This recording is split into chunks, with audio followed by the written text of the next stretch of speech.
Keep reading, okay? Verse 8. Verse 8 and following says this. God comes in and he says, if they will not believe you, God said, or listen to the first sign, the sign, they may believe the latter sign. If they will not believe even these two signs or listen to your voice, you shall take some of the water from the Nile and pour it on the ground, the dry ground. And the water that you shall take from the Nile will become blood on the dry ground. Again, Moses has no ability to start talking. God just moves to the next thing. And he says directly, Moses, go get you a jar. I want you to be able to take a jar, and I want you to go down to the Nile River. The Nile River is one of the longest rivers in the world, one of the most powerful rivers. It runs almost the length of Egypt itself.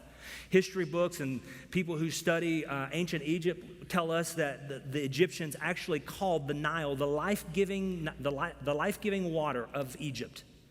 And he says, what I want you to do is I want you to go and get some of that water. Moses, I want you to take it, and if they don't listen to either sign, if they don't look at the snake, if they don't look at the leprous hand, then they're going to look at this, and they're going to see. Because when you pour that water out from the Nile, it's going to hit the ground, and it will turn to blood.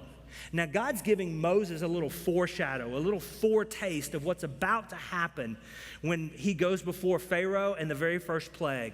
The very first plague, Moses takes that ordinary stick, that ordinary staff, that rod that became the rod of God, and he will stick it into the Nile and strike the Nile, and the entire thing will become blood. But I don't want to give that away. He's saying right now, listen, I want you to just take it and you're going to pour it out. And when they see that poured out, they're going to know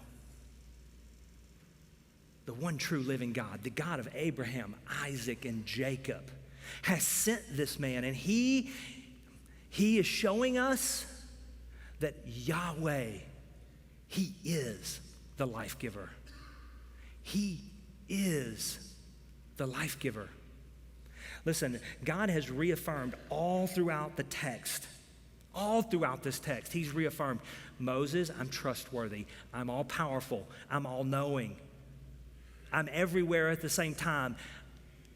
Moses, you can trust me. Today, in this room, he's given us his word, his written word, the completed word of God, Jesus Christ in flesh. It is completely trustworthy. We are equipped people today because of this word, not excused people.